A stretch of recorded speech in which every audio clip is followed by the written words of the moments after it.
Você está no canal Eu Estudo a Lição com o pastor Samuel Camilo. Hoje é segunda-feira, dia 4 de novembro de 2024. E o tema que estudaremos na nossa lição será Nova Compreensão do Messias. O texto que serve como base para o nosso estudo, o texto de João capítulo 1, versos 32 a 36, que diz: E João testemunhou dizendo: Vi o Espírito descer do céu como pomba e pousar sobre ele. Eu não o conhecia.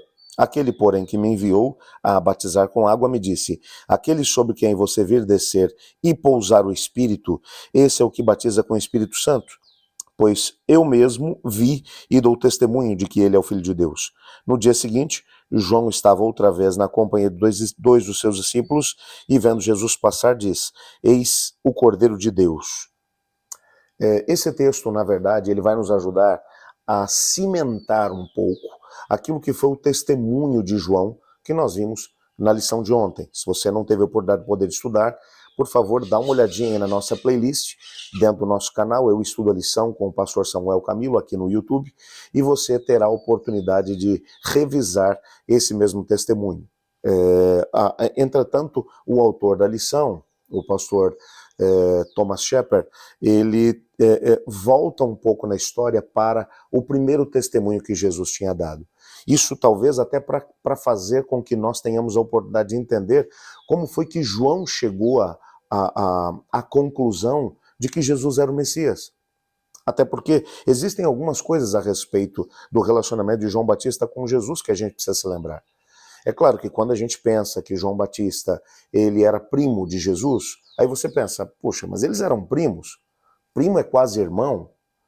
Quer dizer, os dois devem ter crescido juntos. Bom, Ellen White nos dá um detalhe a respeito desse texto, de que João e Jesus não tiveram qualquer contato um com o outro, a não ser um contato intrauterino, ou seja, enquanto João estava no ventre de sua mãe Isabel e Jesus no ventre de Maria. Lembra daquele momento, quando logo depois que o anjo Gabriel se revela a Maria, mencionando que ela ficaria grávida do Messias, Maria vai visitar Isabel, porque o anjo disse, inclusive, a tua prima Isabel está grávida, apesar da idade avançada que ela tem. E ela vai até lá para confirmar as palavras do anjo. Quando as duas se encontram, as crianças se mexem no ventre. Tirando esse momento, João e Jesus não tiveram qualquer encontro. E Ellen White vai trabalhar a ideia de que provavelmente isso deve ter acontecido para que ninguém se levantasse e dissesse, olha, isso aí é uma espécie de nepotismo. Quer dizer, João está fazendo sucesso agora e ele vai apontar o seu primo como Messias.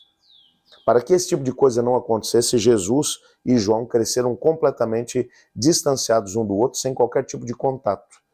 Mas o que é interessante é que João, ele estava batizando pessoas. Ele não conhecia Jesus.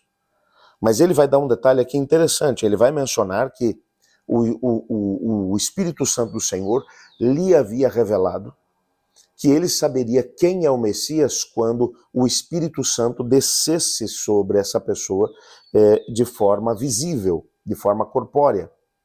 Quando por ocasião do batismo de Jesus, você vai se lembrar da história, Jesus vem até João, junto às águas de Elim, e ele vai dizer a João que ele quer ser batizado. Naquele momento o Espírito Santo lhe revelou, é esse o Messias. E ele vai dizer, eu aqui preciso ser batizado pelo Senhor e o Senhor vem até mim para que eu lhe batize? Então Jesus vai dizer, é importante que isso aconteça para que tudo que foi escrito a meu respeito se cumpra. Os dois entram para dentro da água. Eu fico imaginando aquele momento. São milênios de espera por aquele momento, o momento mais importante da história da humanidade. Todas as profecias do Antigo Testamento apontavam para a chegada daquele que agora estava na água. Ninguém menos do que João Batista estava dentro da água com ele. Eu imagino João, de uma forma respeitosa, levantando a mão do ministério sobre a cabeça de Cristo Jesus. E agora, levando Cristo Jesus embaixo da água e trazendo de volta. Que privilégio João teve. Apesar de João ter batizado muitas pessoas. Porque a Bíblia menciona que muitas pessoas, multidões afluíam a ele ali junto às águas do Jordão para serem por ele batizados. Mas eu tenho a plena certeza de que esse foi um batismo especial. Assim que o batismo terminou, Lucas vai mencionar que Jesus estava orando dentro da água, quando do céu se ouviu uma voz: esse é meu filho amado em quem me comprazo. Algumas pessoas no meio da multidão simplesmente ouviram a voz como se fosse um trovão. Entretanto, muitas pessoas compreenderam que o que a voz estava dizendo: esse é meu filho amado em quem me comprazo. Então aqui havia um testemunho invisível, mas audível, de que Jesus era o Filho de Deus. E mais do que isso, o Espírito Santo desceu sobre ele de forma corpórea, como uma pomba. João viu isso tudo. E agora, João, ele vai dar o seu testemunho. Ele vai dizer: eu vi o Espírito descer do céu como pomba e pousar sobre ele. Eu não o conhecia. Aquele, porém, que me enviou a batizar com água, disse: aquele sobre quem você vir descer e pousar o Espírito, ele é o que batiza com o Espírito Santo. Eu quero só te lembrar que as pessoas na época de João tinham uma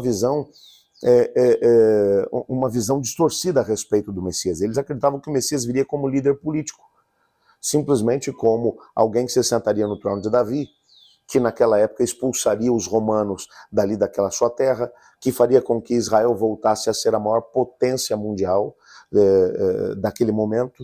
Eles tinham essas expectativas. O próprio João vai dizer: eu não o conhecia.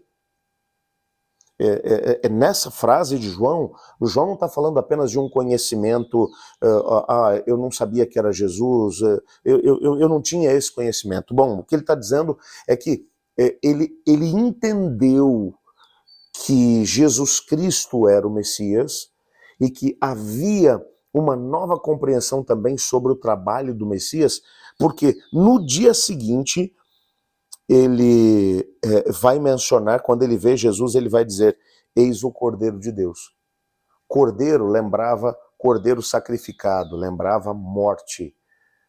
Nessa perspectiva, havia algo a ser compreendido. No nosso guia de estudos, há um texto do livro Deserto às Nações, na página 99, onde Ellen White diz assim: quando no batismo de Jesus, João o apontou como Cordeiro de Deus, nova luz foi projetada sobre a obra do Messias.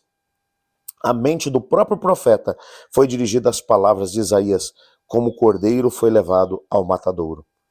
Você consegue compreender que o próprio João, quando ele olha para Cristo naquela perspectiva, um indivíduo simples, humilde, ele vai se lembrar das palavras de Isaías: como um cordeiro mudo foi levado para o matadouro. Ele está lembrando, está tendo uma nova luz sobre aquilo que seria o ministério de Cristo Jesus. E isso nos ajuda a poder entender que esse testemunho de Jó é um testemunho muito importante, porque pela primeira vez agora, de forma pública, alguém vai se referir a Jesus como aquele que veio para morrer. Repare que isso foi muito complicado para as pessoas nos dias de Jesus, que esperavam alguém que se sentaria no trono de Davi e faria com que a nação voltasse a ser a nação mais poderosa da terra. Agora, João está indo exatamente na contramão dessa mesma ideia. Ele está dizendo: ele veio, na verdade, como um cordeiro para morrer. Ele nasceu para morrer. E é exatamente por causa dessa visão que João acaba estabelecendo a respeito de Jesus, que hoje nós temos a possibilidade de poder ter a vida eterna. Foi pela morte de Jesus que nós temos a oportunidade de poder viver. Foi porque ele ressuscitou dos mortos que hoje eu posso ter a certeza, junto com você, de que eu também posso ressuscitar para uma nova vida em Jesus e viver em novidade de vida junto com ele. Não importa, meu querido amigo, quais são as suas dificuldades, quais são suas fraquezas, olhe para Jesus como Cordeiro de Deus. Lembre-se que ele morreu e ressuscitou para que eu e você pudéssemos viver em novidade de vida. E o mesmo poder que ressuscitou Jesus dos mortos vai também transformar a sua vida e lhe dar o poder para que você possa vencer. Ore comigo. Obrigado, Pai, porque tua palavra nos aponta Jesus como Cordeiro de Deus. E nós te agradecemos por saber que através da sua morte na cruz do Calvário nós podemos ter vida eterna. Ajuda-nos a podermos viver em novidade de vida, que o mesmo poder que ressuscitou Jesus dos mortos, que também nos capacite a ser aquilo que ele sonhou que fôssemos e a fazer aquilo que ele sonhou que fizéssemos. Pois é em nome de Jesus que oramos. Amém. Eu estudo a lição. E você?